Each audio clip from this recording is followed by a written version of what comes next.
Australians love sugar. We can't get enough of it. Each of us consume more than 30 kilograms a year. But are we loving it to death? New explosive research says it's just as harmful and deadly as tobacco and alcohol. Peter FitzSimons has taken the matter personally, very personally.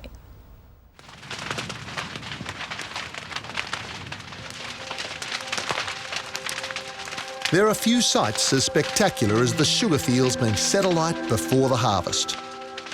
But these days, not all is sweet with sugar.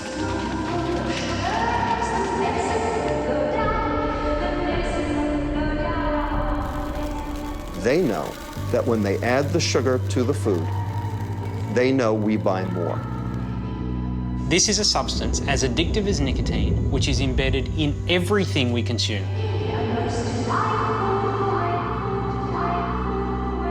Growing up, I was firmly told the worst thing a spoonful of sugar on my cereal could give me was a toothache. But lately I've been wondering, did sugar also make me fat? Obesity is just one of the crimes that food's new bad guy, sugar, is being accused of. It gives us type 2 diabetes, it gives us heart disease, it gives us fatty liver disease, it encourages the growth of cancer. All of those things are the reason I call it a poison. At my flabbiest, I was 144 kilos heavy. A far cry from this young man. 3, 2, 1, go! This was me at my peak. Back then, I was playing rugby union for my country and was even nominally ranked as the third fittest person in Australia. But it's FitzSimons who takes the points and the overall lead. Australia's greatest athlete, you're looking at him. Is that right? But here on holiday with my family in Africa a few months ago, I realised there was a lot more for my wife to cuddle than ever before. You'll love it, Dad. It's fantastic. And, Charlie, when he says go, can I have a kiss? Yes. I was frankly worried the bungee cord would snap. 3, 2, 1, swing!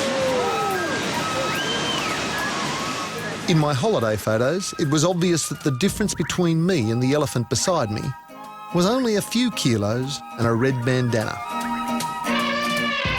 So there I was, New Year's Day, fat as a fool, getting no change from 144 kilos in the shade. Then I read this book, Sweet Poison. It has a very simple premise. If you wipe sugar out of your diet, you actually feel less hungry, and then you end up losing lots of weight. Too easy, Campese. Where do I sign? David Gillespie, the author of Sweet Poison, was once fat too, weighing in at 122 kilograms. Since he stopped sugar, he's lost 40 kilos. This year it's sugar. A couple of years ago it was salt. Before that it was the Atkins diet. Before that again, I don't know what, the carbohydrate diet. I mean, why is this one any different to any other one? Because I'm not selling a diet. I'm not selling you some magic potion that you've got to go and buy or anything like that. Yes, there's a book about it, but I'll tell you what the book says. It says don't eat sugar. Done. David is a lawyer and says the evidence against sugar is compelling. Sugar damages us in multiple ways. The first way is that it's converted immediately to fat by our liver. I've got that part. But it's only a bad thing if we're eating vast quantities of the stuff. There's a much more insidious effect which it has, which is it interferes with two of our appetite control hormones, the hormones that tell us to stop eating everything. Yep. So we have this substance that's directly turned into fat and gives our bodies permission to eat more of everything. It was in the early 1800s that sugar was first able to be mass-produced cheaply. All over the world, millions are reaching for Kellogg's new Sugar Frosties. By the turn of last century, food companies were licking their lips. These new Kellogg Sugar Frosties are shot with sugar, packed with two-fisted muscle-building energy. They knew they were onto an absolute goldmine. It started appearing in everything. Chocolate was invented around the turn of the 20th century. Soft drinks were invented around the turn of the 20th century, all as vehicles for carrying this brand new white gold that they knew they put it in something, it sells like crazy. That a spoonful of sugar helps the medicine go down. Here's a way of thinking about it. Our ancestors, they really only had sugar 1 month a year. It was called harvest time. The fruit would drop from the tree. They would eat it. When we only had a small amount of sugar, it was fine. But now, this amount, it's killing us. In San Francisco, I found Dr. Robert Lustig, a world authority on obesity and one of sugar's harshest critics. It's ingrained in our DNA. Even babies know that if it's sweet, it's safe. And so the food industry has basically utilized that evolutionary principle to their own benefit. Yeah, Nutella. As my search for answers about sugar continued, I met the Spencer family. Mummy! This is how they shopped until 2 months ago. They tried to buy healthy, but also tried to keep the kids happy.